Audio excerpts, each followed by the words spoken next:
Hello friends, welcome to my YouTube channel केमफी।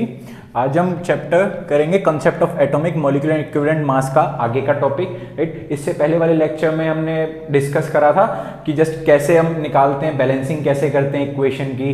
Right, ये सब चीज़ discuss करी थी हमने। राइट, उससे पहले वाले लेक्चर में हमने डिस्कस करा था कि जस्ट एटॉमिक मास क्या होता है, मॉलिक्यूलर मास क्या होता है। राइट, अब हम यहाँ डिस्कस करेंगे लिमिटिंग रिएजेंट और एक्सिस रिएजेंट क्या होता है। राइट, तो लिमिटिंग रिएजेंट बेसिकली क्या होता है और एक्सिस रिएजेंट क्या होता है। लिमिटिंग रिएजेंट होता है जैसे कि फॉर एग्जांपल कोई भी एक रिएक्शन है या फिर कोई भी आपको एक चेंज करना है, तो उसमें आपको कोई सब्सटेंस ज्यादा चाहिए होगा, कोई सब्सटेंस कम चाहिए होगा।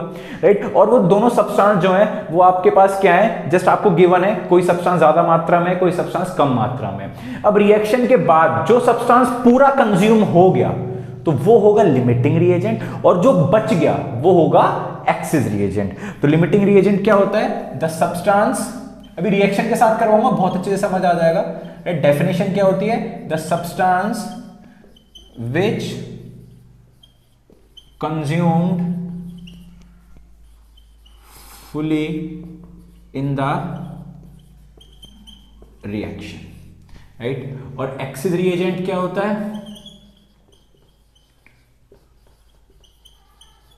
एक्सिस रिएजेंट क्या होता है, the substance which can not consume fully in the reaction. देखो एग्जांपल के तौर पे बताता हूं, जस्ट नॉर्मल एक रिएक्शन लेता हूं, H2 plus O2 gives you H2O। Balance करेंगे तो क्या आ जाएगा, ट्वाइस ऑफ H2 और यहाँ आ जाएगा ट्वाइस ऑफ H2। ये बैलेंस है। तो देखो इस रिएक्शन का मतलब क्या, जो ये आगे नंबर लगे रहते हैं ना, ये मोल्स बताते हैं, नंबर ऑफ मोल्स बताते हैं। क्या बताते हैं, नंबर ऑफ मोल्स बताते हैं। तो अगर मैं इस रिएक्शन को देखूं तो ये रिएक्शन मैं इस तरीके से बोल सकता हूं ना कि 2 मोल ऑफ डाइहाइड्रोजन और 1 मोल ऑफ हाइड्रोजन मिलकर 2 मोल ऑफ वाटर बनाएंगे। इसका मतलब यही है कि 2 मोल ऑफ हाइड्रोजन और 1 मोल ऑफ O2 मिलकर 2 मोल ऑफ H2O बनाएंगे। राइट, तो इसका मतलब क्या, अगर आपको हाइड्रोजन 2 मोल है और ऑक्सीजन 1 मोल है तो मिलकर 2 मोल ऑफ वाटर बनाएंगे। राइट, तो जैसे मैं जस्ट ले लेता हूं moles before reaction, moles before reaction और मोल्स आफ्टर रिएक्शन। जो मेरे पास हैं, जो रिएक्शन में चाहिए वो नहीं, जो मेरे पास हैं। राइट, कि यहां H2 के, यहां O2 के और यहां H2O के। तो मोल्स बिफोर रिएक्शन अगर मैं देखूं तो मेरे पास अगर इसके 10 हैं, इसके 7 हैं। राइट, ये मैंने खुद ने एज्यूम करा है, ये मैंने खुद ने एज्यूम करा है। और इसके फॉर एग्जांपल मेरे पास कितने हैं अभी, तो क्योंकि ये रिएक्शन हुई नहीं है तो 0 है, क्योंकि रिएक्शन अभी हुई नहीं। अभी मेरे पास पहले ही है कि 10 मोल मेरे पास H2 है, 7 मोल मेरे पास HO2 है, ये है मेरे पास। राइट, और मेरे को जस्ट वाटर बनाना है, अभी बनानी है, दैट्स वाई 0। तो देखो एक चीज यहां से ध्यान से कि अब ये मेरे को बनाना है, H2O बनाना है भाई मेरे को, तो क्या होगा बेटा, अगर 2 मोल ऑफ हाइड्रोजन को 1 मोल ऑफ O2 चाहिए तो 10 मोल ऑफ H2 को कितने O2 चाहिए होंगे। अगर 2 मोल H2 को 1 मोल ऑफ O2 चाहिए तो 10 मोल ऑफ H2 को कितने चाहिए होंगे बेटा, 5 मोल ऑफ O2। ऑब्वियस अगर 2 को 1 चाहिए तो 10 को 5 चाहिए। तो आफ्टर द रिएक्शन 10 मोल अगर मैंने इसके लिए तो कितने बच जाएंगे, ये 0 बच जाएगा क्योंकि 10 के 10 कंज्यूम हो गए। बट O2 कितना कंज्यूम होगा, सिर्फ 5 मोल कंज्यूम होगा, क्योंकि अगर आपको ये बनाना है तो 2 मोल को अगर 1 मोल चाहिए तो 10 मोल को कितने मोल चाहिए होंगे, 5 मोल। और ये मेरे पास हैं कितने एक्चुअल में, 7 मोल, तो कितने बच जाएंगे, 2 मोल बच जाएंगे।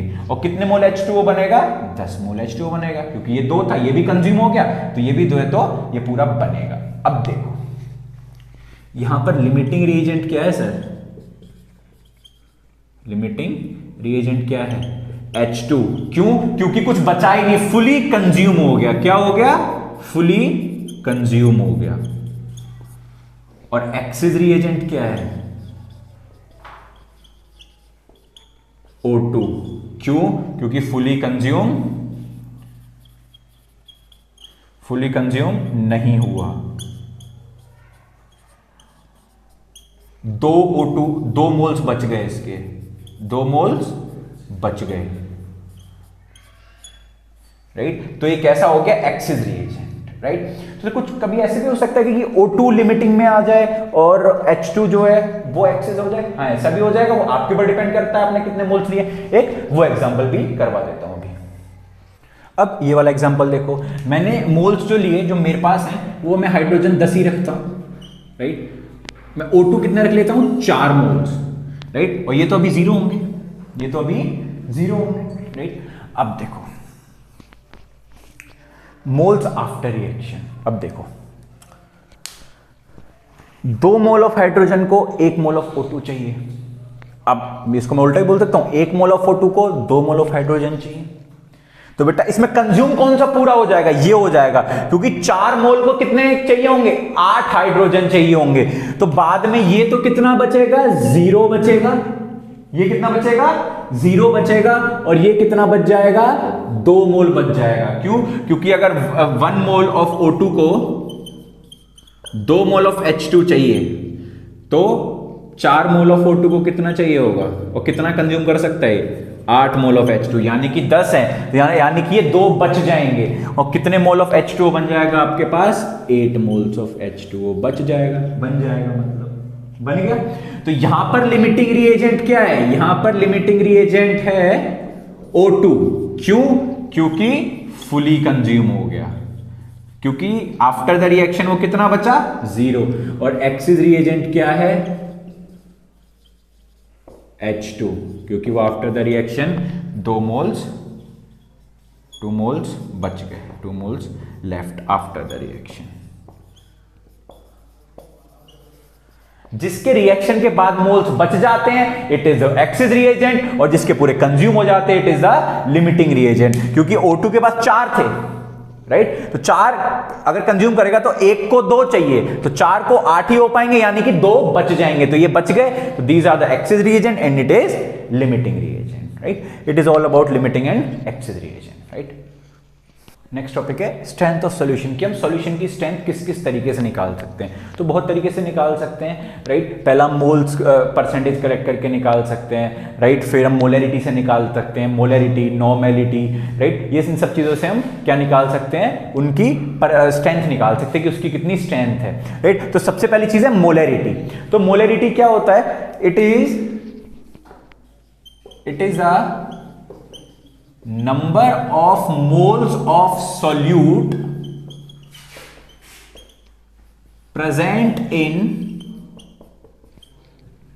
1 liter of solution, कि 1 लीटर सॉल्यूशन में कितने नंबर ऑफ मोल्स प्रेजेंट है सॉल्यूट के। और सॉल्यूशन 2 चीजों से मिलकर बनता है, सॉल्यूट प्लस सॉल्वेंट से मिलकर क्या बनता है, सॉल्यूशन।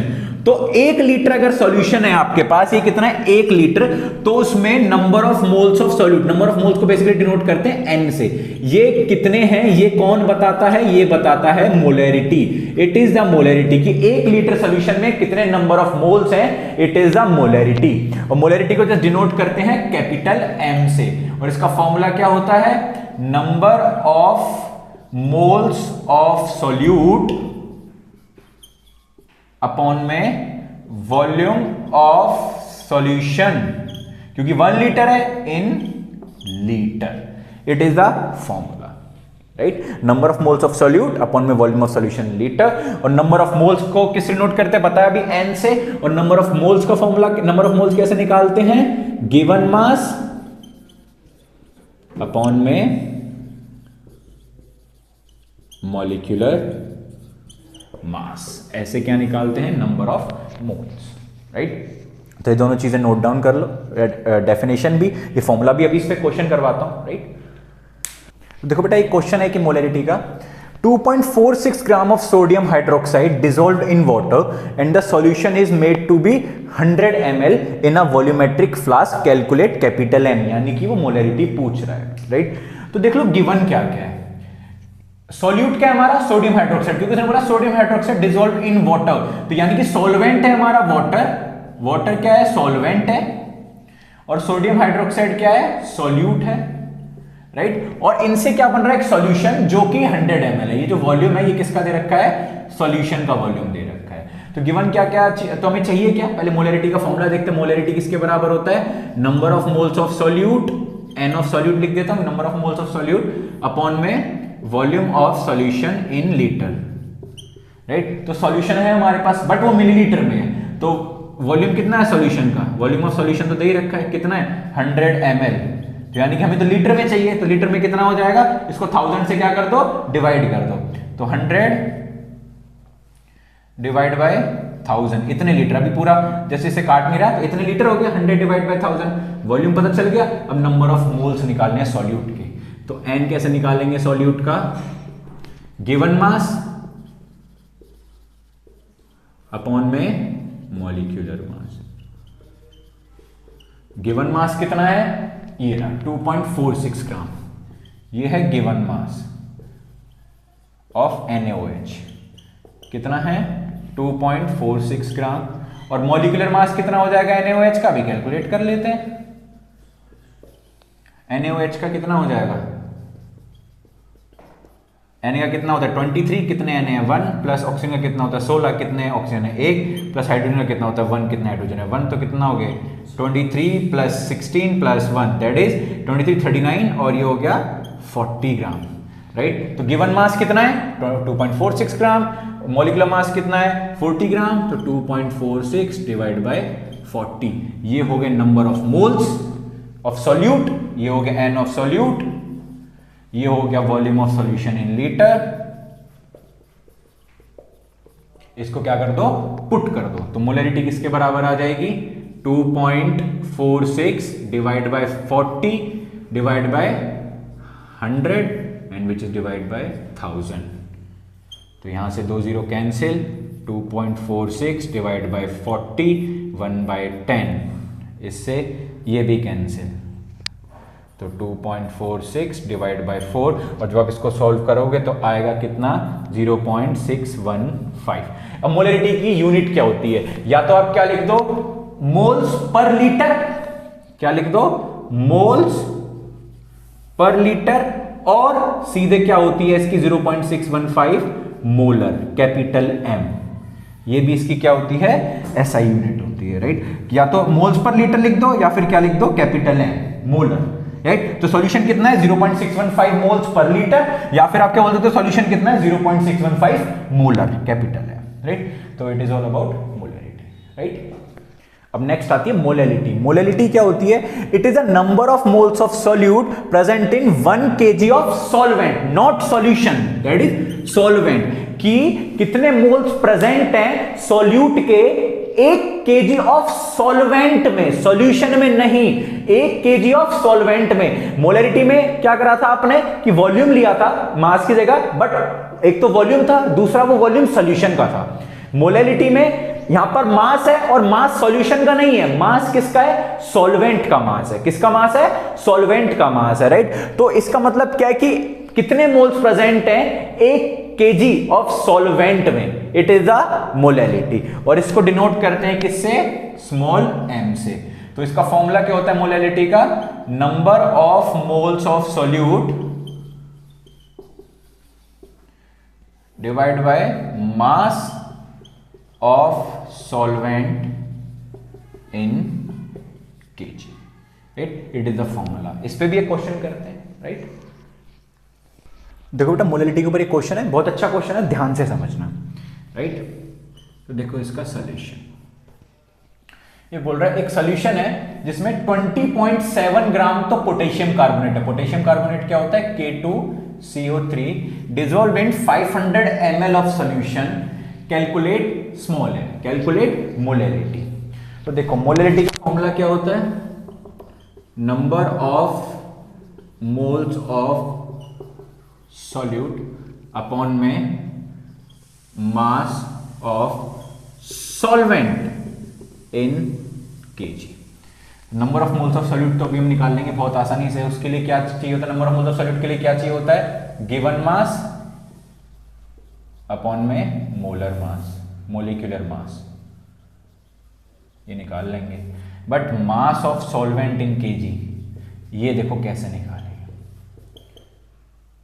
ये तो भी निकल जाएगा। गिवन मास कितना है 20.7 ग्राम, सॉल्यूट का गिवन मास कितना है 20.7 ग्राम। मॉलिक्यूलर मास कितना है K2CO3 का मॉलिक्यूलर मास हम कैलकुलेट कर लेते हैं, राइट। कितना हो जाएगा, पोटेशियम का कितना होता है 39 इंटू कितने पोटेशियम है 2, प्लस कार्बन का कितना होता है 12, कितने कार्बन है 1, प्लस ऑक्सीजन का कितना होता है 16, कितने ऑक्सीजन है 3, तो कितना हो गया 78 प्लस 12 प्लस 48, कितना हो गया 138 ग्राम। कितना हो गया 138 ग्राम। तो मॉलिक्यूलर मास भी लिख दिया, राइट 138 ग्राम। ये कितना था 20.7 ग्राम, ये 138। मेन चीज ये है मास ऑफ सॉल्वेंट कैसे निकालेंगे। देखो बेटा, सॉल्यूट का मास पता है? पता है। क्या सॉल्वेंट का मास पता है? नहीं पता। मास तो सर हमें सॉल्यूशन का भी नहीं पता, राइट। तो देखो, सॉल्यूशन का वॉल्यूम पता है कितना है 500 ml, और सॉल्यूशन की डेंसिटी दे रखी है 1 ग्राम पर मिलीलीटर। तो हम यहां से मास ऑफ सॉल्यूशन निकालेंगे, क्योंकि वॉल्यूम ऑफ सॉल्यूशन दे रखा है, डेंसिटी ऑफ सॉल्यूशन दे रखा है, और एक फॉर्मूला होता है density is equals to mass upon volume. कितना होता है density is equals to mass upon volume. तो मास किसके बराबर हो जाएगा, डेंसिटी इनटू में वॉल्यूम। रो को बोलते हैं density, it is rho, right. तो रो इनटू वॉल्यूम, तो डेंसिटी कितनी दे रखी है 1, इनटू में वॉल्यूम कितना दे रखा है 500 ml, तो मास कितना आ जाएगा 1 इंटू ये कितनी दे रखी है 1 ग्राम पर मिलीलीटर।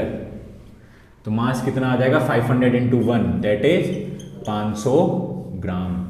ये मास किसका है सॉल्यूशन का, और हमें मास तो किसका चाहिए सॉल्वेंट का, जब भी पूरा क्वेश्चन सॉल्व होगा।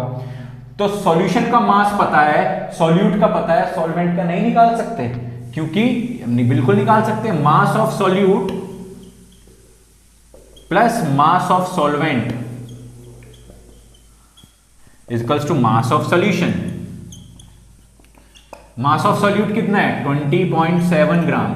मास ऑफ सॉल्वेंट हमें निकालना है, इसको x ले लेते हैं। मास ऑफ सॉल्यूशन कितना है 500 ग्राम, तो x कितना आ जाएगा 500 माइनस 20.7, यानी कि x कितना आ गया 479.3 ग्राम।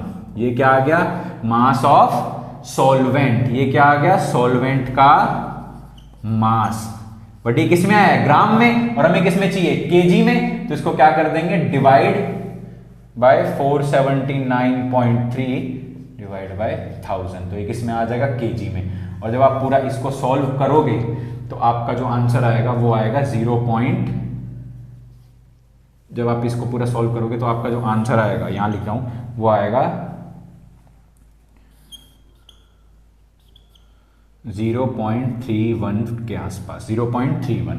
अब इसकी ऐसा यूनिट क्या होगी, या तो आप लिख दो मोल्स पर केजी, या फिर इसकी एक और ऐसा यूनिट होती है 0.31 मोलल। मोलरिटी की होती है मोलर, और मोलैलिटी की होती है मोलर। इसकी मोलर, इसकी मोलल, ठीक है। तो या तो मोल्स पर केजी लिख दो या फिर मोलर, राइट। अच्छा क्वेश्चन था, बहुत ध्यान से करना, अच्छे से समझ आ जाएगा, राइट। नेक्स्ट है बेटा third strength of solution normality. Third और लास्ट है ये, राइट। नॉर्मेलिटी क्या होती है, नॉर्मेलिटी होती है number of gram equivalent of solute present in 1 litre of solution, कि कितने उसके number of gram equivalent present हैं 1 लीटर ऑफ सॉल्यूशन में, कि सॉल्यूट के कितने number of gram equivalent present हैं 1 लीटर ऑफ सॉल्यूशन में। ग्राम इक्विवेलेंट क्या होता है, कैसे निकालते हैं, अभी जस्ट पूरा फॉर्मूला लिखवाता हूं, उससे पता चल जाएगा, राइट। तो नॉर्मेलिटी को जो डिनोट करते हैं वो करते हैं n से। तो इसका फॉर्मूला क्या होता है, number of gram equivalent, number of gram equivalent of solute divide by volume of solution in litre, right. अब नंबर ऑफ ग्राम इक्विवेलेंट कैसे निकालते हैं, नंबर ऑफ ग्राम इक्विवेलेंट कैसे निकालते हैं, गिवन मास अपॉन में इक्विवेलेंट मास। अब equivalent mass, ये मैंने आपको कंसेप्ट पहले करवा रखा है, कैसे निकालते हैं, दोबारा बता दूंगा कैसे निकालेंगे बहुत शॉर्ट में। इक्विवेलेंट मास कैसे निकालेंगे, मोलर मास या मॉलिक्यूलर मास डिवाइड बाय, अगर वो सब्सटेंस जो लिया है आपने सॉल्यूट वो अगर क्या है एसिड है तो divide by molecular mass divide by उसकी बेसिसिटी, और जो सब्सटेंस है वो क्या है आपका बेस है तो मॉलिक्यूलर मास डिवाइड बाय उसकी एसिडिटी, और जो सब्सटेंस लिया वो आपका सॉल्ट है तो molecular mass divide by total positive valency, और अगर वो सब्सटेंस जो है वो ऑक्सीडेशन रिडक्शन कर रहा है तो चेंज इन ऑक्सीडेशन नंबर कितना है। ठीक है, ये जब है जब वो सब्सटेंस क्या है एसिड, ये जब है जब वो सब्सटेंस क्या है बेस, क्योंकि बेस की एसिडिटी निकालते हैं एसिड की बेसिडिटी निकालते हैं। ये कब है जब वो सॉल्ट है, और ये कब है कोई ऐसा सब्सटेंस है जो ऑक्सीडेशन या रिडक्शन कर रहा है।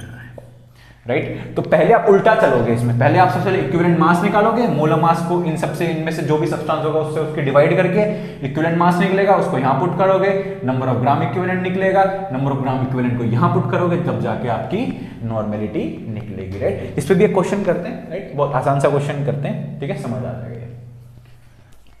देखो बेटा ये क्वेश्चन है कि 0.98 gram of sulphuric acid present in 250 ml of solution, calculate normality.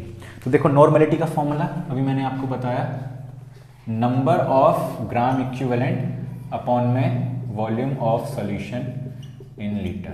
Volume तो अभी हमें मिल गया 250 ml है, लीटर में करने के लिए क्या कर देंगे, क्योंकि सॉल्यूशन का वॉल्यूम यही है तो क्या कर देंगे 250 डिवाइड बाय 1000, तो वॉल्यूम ऑफ सॉल्यूशन लीटर तो हमें यही मिल गया। मेन चीज क्या है ऑफ सॉल्यूट, हमें क्या निकालना है नंबर ऑफ ग्राम इक्विवेलेंट निकालने हैं, number of gram equivalent of solute ये निकालना है हमें। राइट, तो नॉर्मेलिटी को तो नंबर ऑफ ग्राम इक्विवेलेंट कैसे निकालते हैं, नंबर ऑफ ग्राम इक्विवेलेंट कैसे निकालते हैं, गिवन मास अपॉन में इक्विवेलेंट मास, और इक्विवेलेंट मास कैसे निकालते हैं, मॉलिक्यूलर मास डिवाइड बाय उसकी, क्योंकि ये सल्फ्यूरिक एसिड है तो डिवाइड बाय उसकी बेसिसिटी। ठीक है, तो देखो उल्टा चलेंगे।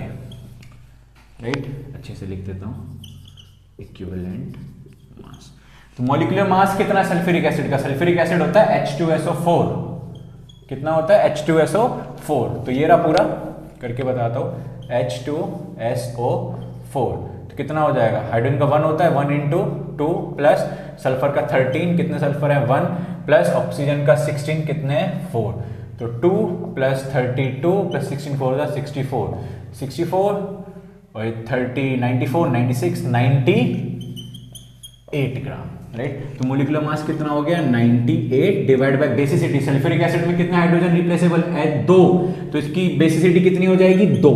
राइट, और इसमें OH भी 2 बनेंगे, अगर आप पूरा स्ट्रक्चर बनाओगे सल्फ्यूरिक एसिड का इस हिसाब से बनता है तो इसमें 2 OH होंगे, तो इसमें 2 हाइड्रोक्सिल ग्रुप है तो इसकी बेसिसिटी कितनी हो गई 2, यहां से काटूंगा कितना आ जाएगा 49, इक्विवेलेंट मास आ गया कितना 49, अब उसको यहां रखूंगा, गिवन मास कितना है 0.98 ग्राम और इक्विवेलेंट मास कितना है 49, तो इसको काटूंगा 2, ये कट जाएगा तो कितना आ जाएगा 0.02, ये कितना आ गया नंबर ऑफ ग्राम इक्विवेलेंट, और इसे जब मैं ऊपर रखूंगा तो कितना आ जाएगा, ये आ गया नंबर ऑफ ग्राम इक्विवेलेंट, इसे अब यहाँ पुट कर दूंगा तो कितना आ जाएगा 0.02 डिवाइड बाय 250 बाय 1000, तो 250 बाय 1000 0 से 0 1 बाय 4, तो कितना आ गया 0.02 डिवाइड बाय 1 अपॉन में 4, 4 ऊपर चला जाएगा तो कितना आ जाएगा 0.08, और इसकी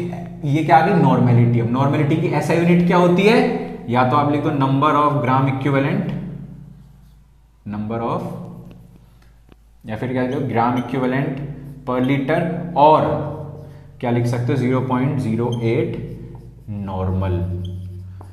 मोलर की मोलरिटी मोलर होती है, मोलरिटी की मोलर होती है, मोलरिटी की मोलल होती है, नॉर्मलिटी की नॉर्मल होती है। कि या तो आप बोलो इतने ग्राम इक्विवेलेंट पर लीटर सॉल्यूशन है 0.08, या फिर आप क्या बोल दो 0.08 नॉर्मल सॉल्यूशन है। राइट, तो it is all about normality. यहाँ पे चैप्टर भी खत्म। राइट, अच्छे से नोट्स बनाना। राइट, प्रीवियस ईयर्स भी करेंगे इसके। राइट, तो अच्छे से नोट्स बनाना है, चैप्टर भी खत्म। अगले लेक्चर में मिलेंगे अगले चैप्टर के साथ। Till then see you and keep yourself happy, healthy and hydrated. Bye bye.